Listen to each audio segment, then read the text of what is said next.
माता पिता कभी अपने संतानों से दूर नहीं होना चाहते। कभी कभी अपने बच्चों के उज्जवल भविष्य के लिए, उनके हित के लिए उन्हें कठोर होना पड़ता है। किंतु दुख की बात तो यह है कि आजकल की संतान ये समझ ही नहीं पाती। ये भी तो हो सकता है ना जी कि हम उन्हें समझा ही ना पाते हो।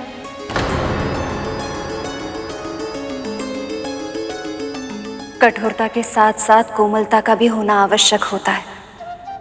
पालन पोषण में ये संतुलन हो तभी संतान अच्छे संस्कार का महत्व जान पाते हैं और योग्य बन पाते हैं। माँ, जब देवी काली को इस बात का पता चला तो फिर क्या हुआ? जिनका गुणगान स्वयं महामुनि नारद करे, ऐसे दिव्य योगी की सेवा करना तो मेरे लिए सौभाग्य की बात होगी माँ। वो कौन है पिताजी? देवऋषि ने उनका नाम तो नहीं बताया, पर कोई बात नहीं, अब तो हम वहां जा ही रहे हैं, शीघ्र ही पता चल जाएगा।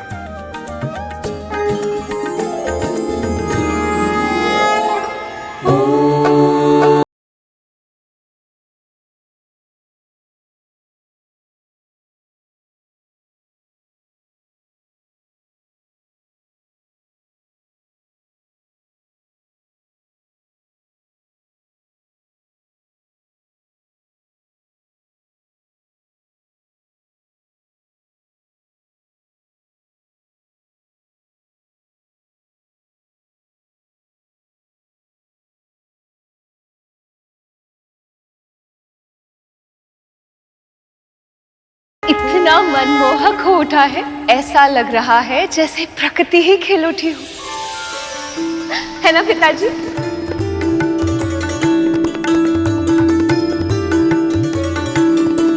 माँ का उत्साह मुझ में आशाएं जगा रहा है देवराज।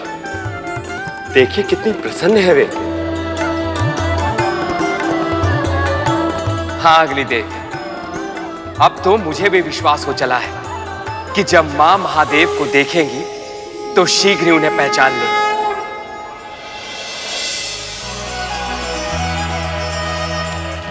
फल फूल तोड़ने में इतना समय क्यों लगा रही हो पुत्री? पिताजी, आपने ही तो कहा था कि वो महाआत्मा कई समय से तपस्या कर रहे हैं। ऐसे दिव्य योगी को कुछ फूल अर्पित करने ही चाहिए। और हो सकता है यदि वो समाधि से जागे तो उन्हें तीव्र भूख लगी हो। ऐसे में मैंने सोचा कि कुछ फल और शहद साथ में रख लेना उचित होगा। किंतु अभी तक तो यह भी नहीं पता कि वो तुम्हें अपनी सेवा का आज्ञा देंगे भी या नहीं।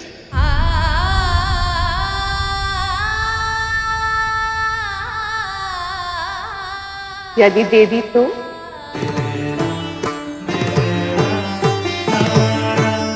जिस क्षण से वो मुझे आज्ञा देंगे उसी क्षण से मुझे उनकी सेवा करने के लिए तत्पर रहना चाहिए ना। सत्य तो ये है कि न जाने क्यों मुझे ऐसा लग रहा है कि मुझे अपने जीवन का उद्देश्य मिलने वाला है।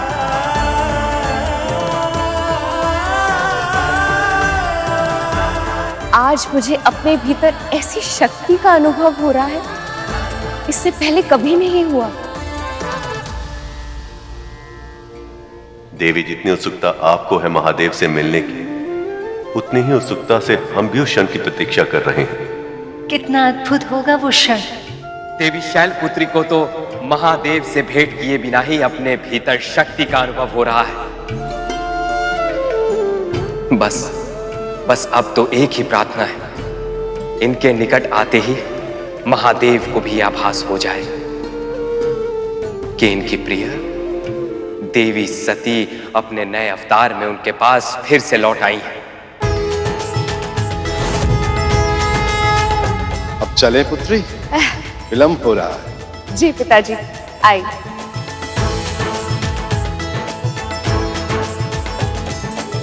हर बीतते क्षण के साथ मेरा विश्वास और दृढ़ होता जा रहा है देवराज। ये दोनों जैसे ही एक दूसरे को देखेंगे, एक दूसरे में छिपे अपने अंश अपने प्रेम को अवश्य ही पहचान लेंगे। और जब ऐसा होगा तो महादेव अवश्य ही सक्रिय हो उठेंगे।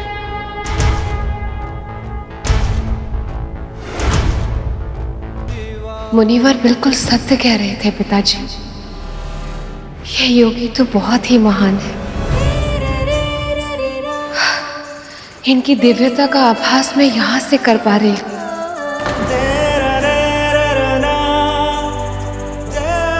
नारायण नारायण।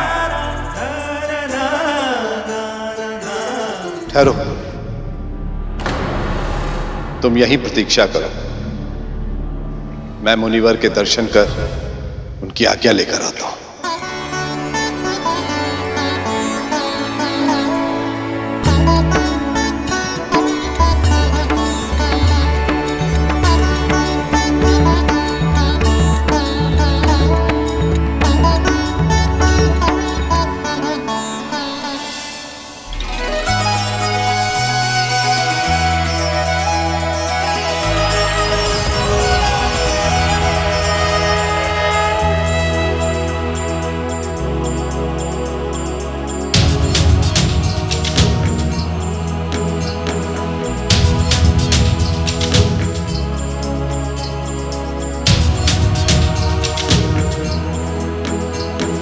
महायोगी तो बहुत ही गहन समाधि में है, उन्हें जगाना उचित होगा।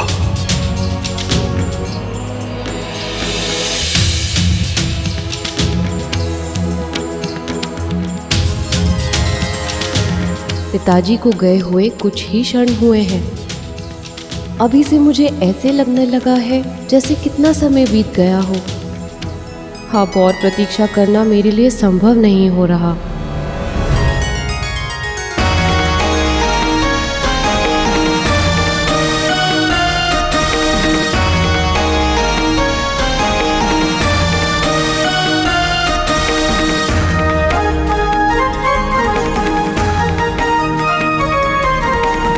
देवी पार्वती को अपने पूर्व जन्म की स्मृतियां तो याद नहीं, किंतु जिस मिलन की एहसास ही इतनी मनमोहित है, वो क्षण कितना मनमोहक होगा।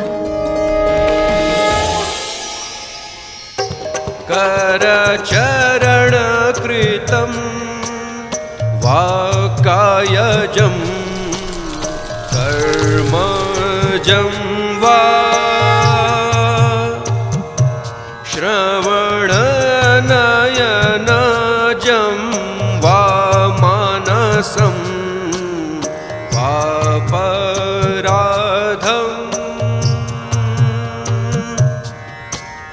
विहितं विहितं वा सर्वमेतकश्मस्व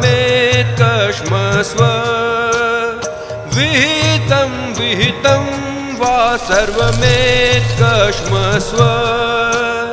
जय जय करुणाब्धे श्री महादेव शंभो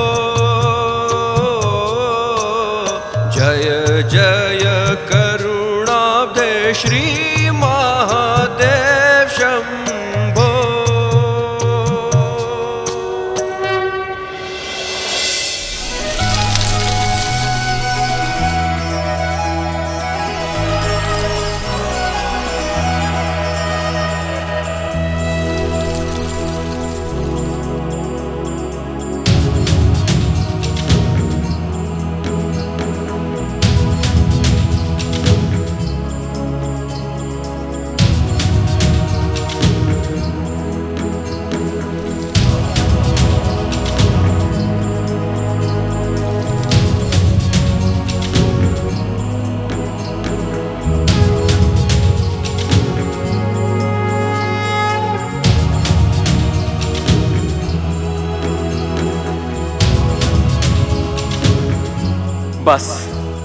बस अब कुछ ही क्षण और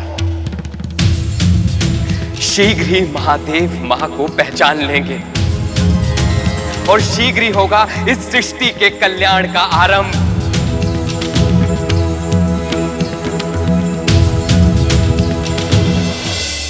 प्रभु, जिस क्षण की प्रतीक्षा हम आतुरता से कर रहे हैं, अंततः वो क्षण आ ही गया।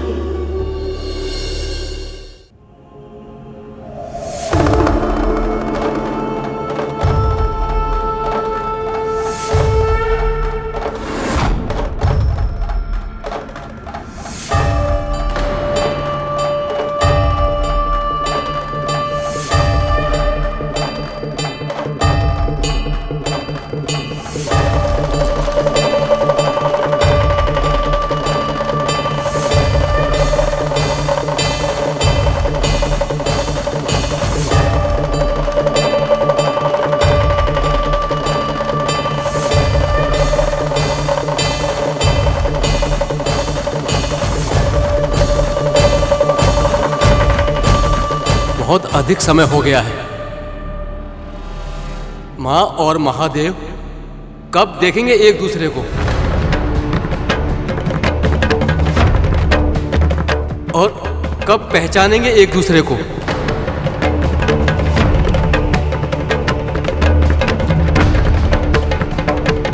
ये दोनों तो एक दूसरे के मुख की ओर देख ही नहीं रहे हैं।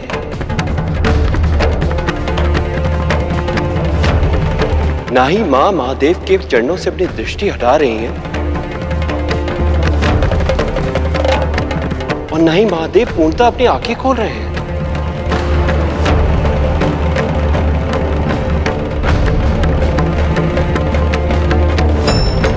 ये मेरा सौभाग्य है कि आप जैसे महायोगी ने इस कंदरा को अपने ध्यान के योग्य समझा और मेरी इस राज्य की भूमि को अपनी साधना के लिए चुनकर उसे पवित्र कर दिया। हे योगीराज, मैं हूं पर्वतराज हिमवत और ये मेरी सुपुत्री है काली काली काली काली।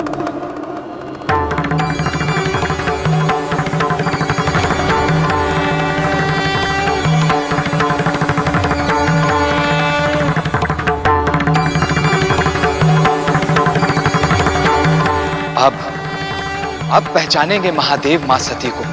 अब अवश्य ही उनकी उपस्थिति का आभास होगा इन्हें।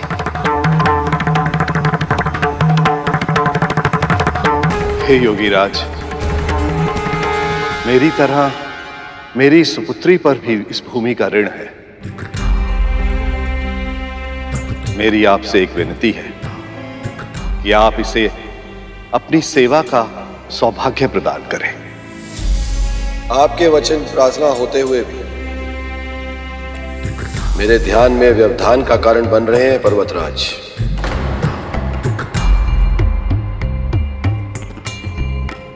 धन्यवाद, मुझे किसी की सहायता की आवश्यकता नहीं है।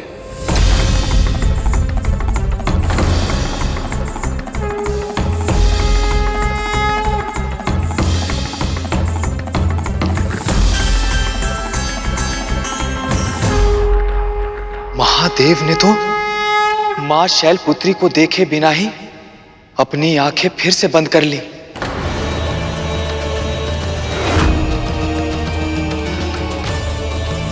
इन्हें तो सेवा करने से ही मना कर दिया। अब क्या होगा मुनिवर? यदि महादेव दृढ़ निश्चयी है तो शैलपुत्री भी शक्ति स्वरूपा है, और यदि शक्ति अपने मन से कुछ करना चाहे तो उन्हें कौन रोक सकता है? नारायण नारायण।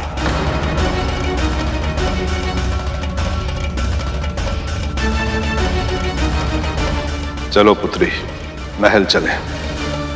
नहीं पिताजी, नहीं पिताजी, नहीं पिताजी।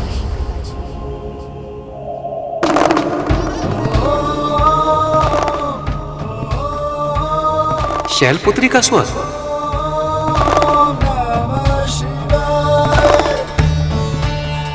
अब देखना यह है कि महादेव इस स्वर को पहचान पाते हैं या नहीं।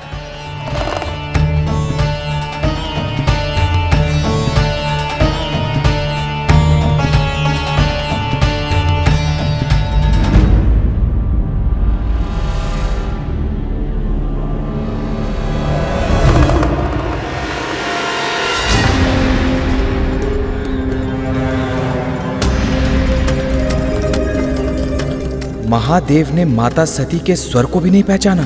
किंतु योगीराज अगर नहीं चाहते कि कोई उनकी सेवा करे तो तुम यहाँ रहकर क्या करोगी? भले ही इन्हें मेरी सेवा की आवश्यकता ना हो पिताजी, पर जब से मैं यहाँ आई हूँ और इनके कमल चरणों के दर्शन किए, न जाने क्यों मुझे ऐसा लग रहा है जैसे मेरी सौभाग्य का मार्ग इनके चरण धूलि से होकर ही निकलेगा।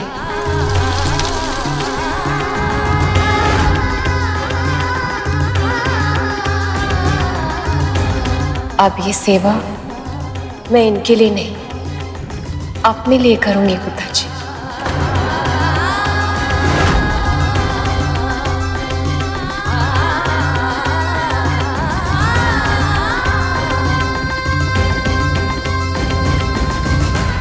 मेरी आपसे प्रार्थना है, मुझे यहीं रुकने दीजिए। देवी सती के हृदय में महादेव को देखकर प्रेम की भावना तो अवश्य ही उमड़ रही है, किंतु महादेव का हृदय सती से वियोग के कारण इतना आघात हुआ था कि उन्होंने पार्वती की ओर दृष्टि भी नहीं की। यदि महादेव ने शीघ्र ही अपनी समाधि नहीं तोड़ी तो पता नहीं तारकासुर के आतंक से इस संसार की रक्षा कैसे होगी।